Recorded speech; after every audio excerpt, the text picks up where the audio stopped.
Welcome to your favorite show, Pink and Purple, and this is yet another exciting episode. My name is TIMECODE and I'm your host. So today on the show, I have a very beautiful, young, talented and focused lady. Her name is Sharon, and we are going to discuss how to start a business. Sharon, welcome to the show.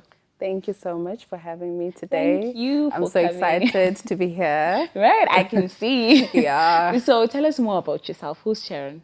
Okay, Sharon. I'm Sharon Nyauta. Right. I'm an entrepreneur, a Yali fellow, and yeah, I'm just someone who loves business. All right. That's me. Great. So what inspired you to start your business career as an entrepreneur?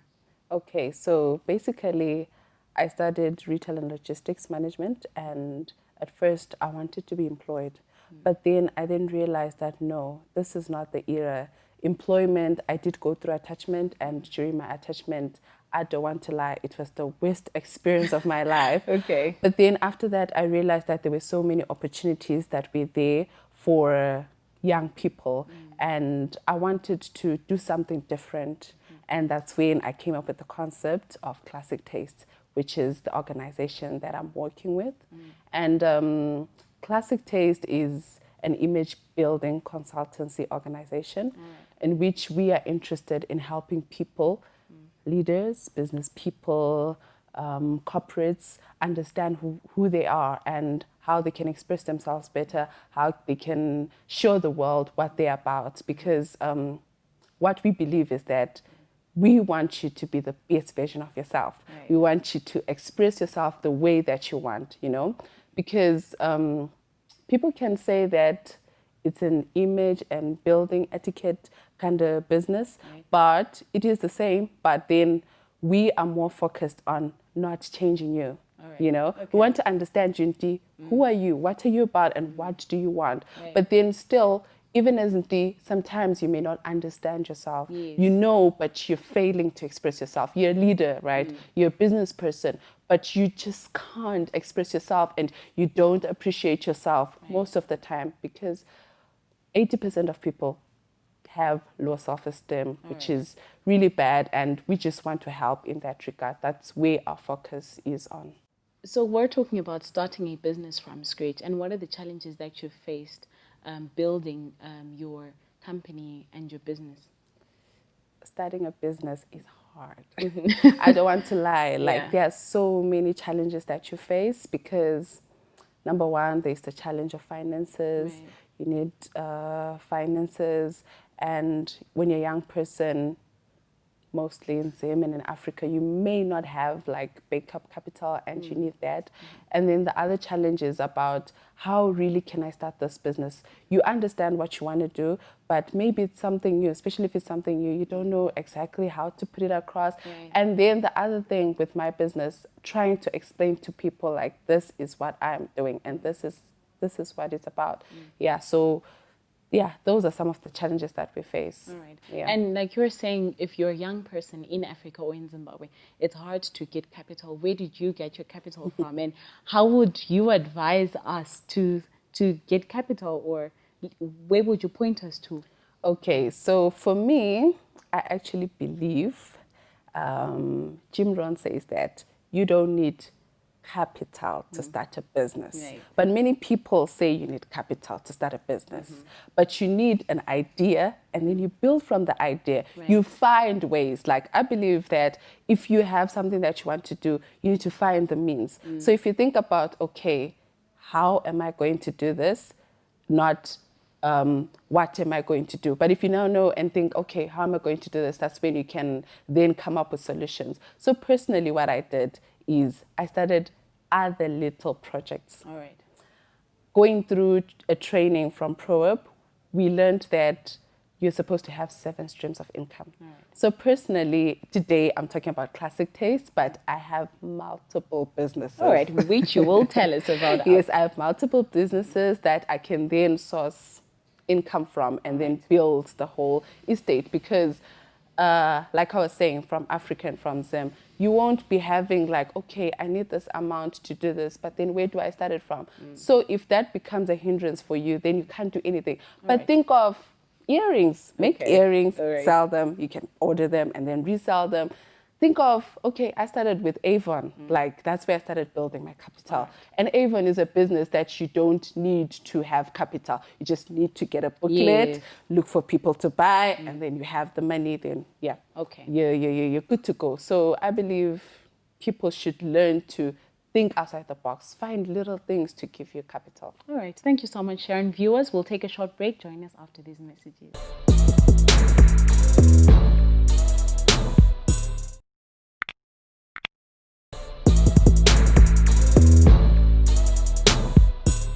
Welcome back to the show. You're still watching Pink and Purple, and I'm here with Sharon talking about how to start a business from scratch. So, Sharon, tell us what are the necessary steps to take when you're starting a business? Okay. Basically, I can say, first of all, it all begins with the idea. You have to understand your business idea, the field that is in, and then there in your idea stage, you have to differentiate yourself. Because right now, for you to stand out, you have to come up with something different. We, as young people, shouldn't all have the same things. Yes, we say there's nothing new under the sun, but try to be a step higher by differentiating yourself. What is that wow factor that people can say, oh, this is different? And then from the idea, then you have to look at the competitors. Every business has competitors. Let's say telecommunications business. There are competitors already in the market. What are they doing? And then how can I differentiate myself? How can I fit into the market? And then you have to also look into the marketing aspect. How are you going to market your business? Because people need to know about your business. Your business is not hidden there, but you need to find a way to put it out into the field. So that's where social media comes in now. Social media makes everything easy for everyone, and people should take advantage of social media. We have the Instagrams, we have the Facebooks. WhatsApp is a very good platform. Everyone can afford WhatsApp in Zimbabwe. And then there you then need to build networks. That's part of the business field these days, because you are the sum total of your networks. So getting to be the big person, because everyone wants to get to the top, right? When you start a business, you want to lead. I guess everyone wants that. So having a network will help you to be able to know who to work with, when that is also looking at your suppliers. Probably if you need suppliers, that is a product business, you need to know which supply chain you need, that is the logistics to your business, where you're going to get your products, the warehousing, shipment, until it gets to the person, the individuals that you will be selling to. So those are different. There's so many of them, but I think these are the fundamentals. But people should know the business canvas model, which is the one that breaks down everything about business, the steps that you need to take.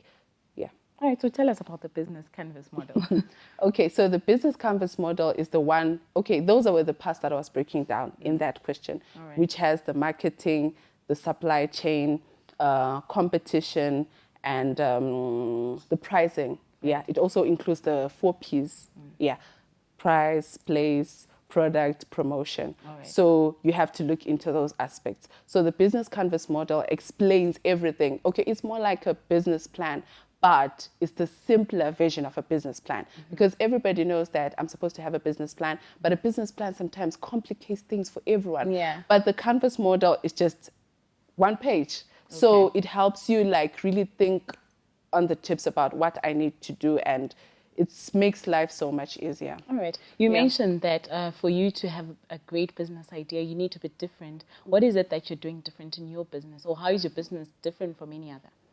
So I'm in the image building department, but then I thought that, no, let me come up with a different aspect to it, which is when we introduced what we call the color psychology seminars that are looking at explaining to people about color psychology. So some people like to call me the color psychologist. So that's what attracted so many people to me, different people to me, because they were like, oh, what is this? This is so actually, what is that? Basically, the psychology of color is just explaining different colors. That is the 12 basic colors that we have. We have a million colors in the world, but we have the 12 basic colors.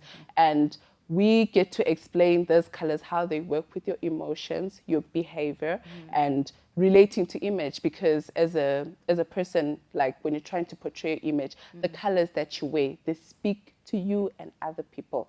But I realized that people don't know that, you know, like people, they just pick any color. But on different occasions, you need to understand, because those colors will have an effect on you, your emotions, and the person that you're with. It's a subconscious kind of thing. It's not something that people think about, but it works that way. So that's what the color psychology talks about. So maybe I can explain, okay, the 3 main colors, which is what we call our primary colors. We have red, we have blue, and we have yellow. These are colors that don't need to be mixed with any other color to be formed. So these are the loud colors. They make all the other 12 colors. So we have red, which is a bright color. Red speaks of boldness. It speaks of leadership. Wait, rather, pink and purple. Define, yes. Oh, pink and purple. Maybe, yes. Let's relate it. So I love pink and purple. Honestly, I do. The first time I saw the show, I was like, ooh, I love the colors. The colors, they really blend together. The color pink and purple. Okay, we have something what we call the color wheel, which explains what we call complementary colors. So pink and purple are in the complementary circle. And then pink is more of a feminist color. It speaks of joy, happiness, excitement, youthfulness. So pink and purple has that exciting flow. Like when people are here, they just, you know, feel excited. Yeah, and then purple, it talks about royalty. I know everyone knows that. And then also there's the part of wealth, richness, and so, and also the leadership part. So pink and purple for me reads feminist royalty. So here you're bringing about women leaders. All right, interesting. Let's go back to the business aspect briefly before we take a break. What are the opportunities that are there for young people to start businesses here in Zimbabwe, briefly, before we take a break? I love that question because I believe, I've always wanted to say this. I always say it actually. Zimbabwe is the right place to be. Are you serious? Like now. I know so many people are just saying, oh, this country. But I just think young people should realize the opportunities that are there. I mean, Zimbabwe is like a place where there's so much that's not there, so much that's lacking. Like if you look at Bulawayo, how many industries have closed? So you are a young person, you want to come in. You have the opportunity to take over those industries. But in the first world country and other countries, everything is already there. Like I said before, you want to bring something different. But in a first world country, if I had to pick my bags now and go there, there's so many people doing this thing. But here people will be like, oh, this is new. But then when you are here, like there's so much that you can bring about. So there's so much opportunities for young people. And also we are a country which is dominant of young people. But the other countries like Australia and Canada, they're actually looking for young people to come and work in their industries. But we have young people. So the opportunities are 1,000,000 to 1. Like anything that you think of in Zimbabwe, you can like do it. Okay, thank you, Sharon. Viewers, we'll take a short break. Join us after these messages.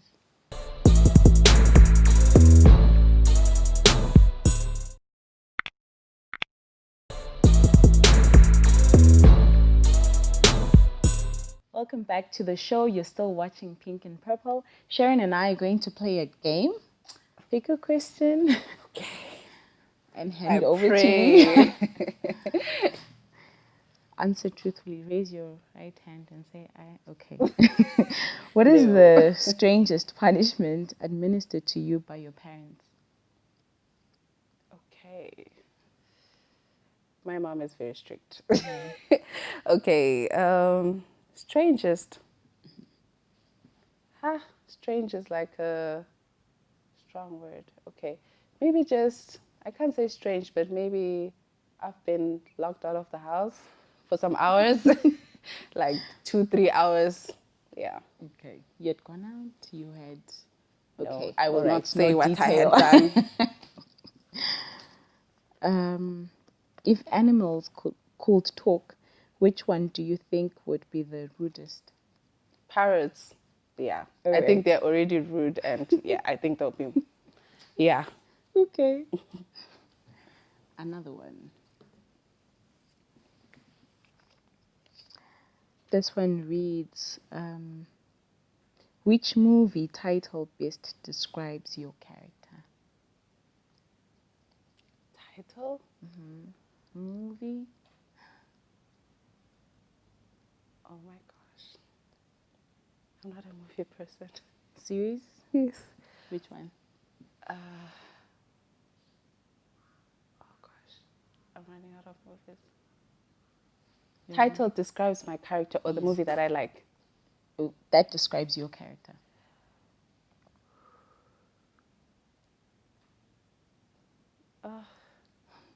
Do you want a movie that's already there, or I make up my own movie? Yeah, if no, you can't Let's make up ask your own another movie. question. No, I'll answer that no, later. a movie that's already there. That's already there. My mind keeps coming to Prison Break. It's not a movie, but it's a series, Okay, and describes your I character, loved prison. it. So you're a prison breaker. No, not the title. I just like the way Michael Scofield used to think. All right. Yeah. Let's do this question. How old were you when you got your first kiss? Oh my gosh, on TV? Yes. I've never been kissed before. That's what we're supposed to say, you know. Right? Really? Just say 25. You know, just say 16. Okay, you're whispering. You're lying.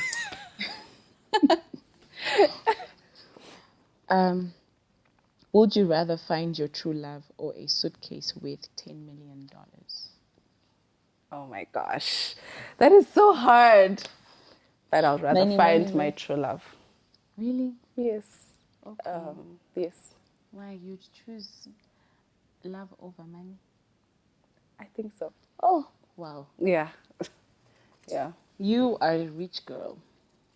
No, I can always make money. Okay. But true love is hard to find. All right. I think so. Yeah. If you had to either shave your head or dye your hair green, what would you choose? Dye my hair green. I love colors. And Oh, yes. Yeah. Yes. I think green will be amazing. Yeah. So is there any, take us through the colors again. The red, the... Okay, so I'll give a breakdown of the colors. 10 colors, yeah, I'll do 10 colors, the 10 primary colors. Okay, there's red. Red speaks of boldness, leadership, outgoing. And then we have blue. Blue is calmness. It speaks of confidence and trust. So, okay, in terms of dressing, if you're in blue, people actually sort of like trust you. Yeah, they feel connected to you, like they have confidence in you. And then we have purple, like I already spoke about, purple, royalty, wealth. And then we have green. Green speaks of wealth as well. And because it's related to vegetation, it has richness and that coolness about it. Yeah. And then we have white. White and black are the absence of color. So if black speaks of boldness, leadership, although it has that darkness to it, which is intimidating and causes people to feel the power in you. Yes, it has that powerful effect, the black. And then we have yellow. Yellow is bright. Oh, yellow, you have yellow nails. Okay, yellow is bright, joyful, happy, Yes. and I think it really does speak of you. So yellow is joyful, happy, sunshine. Yeah, that's yellow. So it has that youthful feel, and we say that when you're going to a formal event, yellow won't be the color, or we're trying to brand and you don't want to show a youthful side of your business, yellow won't do. And then we have orange. Orange is also similar to yellow in terms that it's joyful, it's exciting, and it has the youthfulness. That's why you see a company like Empower Bank. It's perfect on orange because orange is linked with youths. Yeah, and then we have gray. Yeah, gray is actually a good color, but it has downing effect, a draining effect. So when we explain gray, we say that it's better to have gray but minimal gray because, like I said, it has emotions linked to it. So the gray over time makes you feel drained. So if you wear too much of gray or if you color your room gray, it eventually makes you feel tired and bored. Yeah, and then we have brown. Brown is rich, so it shows the richness of what you're trying to show and neutralness. So if you're in brown, it's more like a confident color as well. So I think I've done all the colors. Oh, pink. I did talk about pink. So pink is a feminine color. It speaks of youthfulness, joyfulness, excitement. And yeah, so those are the basic colors. But what we can say is that all colors are good. It's just you having to understand what those colors mean and when you can use them and when it is not advisable to use them. All right, that's very interesting and informative. Thank you so much, Sharon. Thank you. Thank you. Thank you for having me. All right, viewers, thank you for watching Pink and Purple. Until next time, from me, TIMECODE, and the crew behind the scenes, it's goodbye.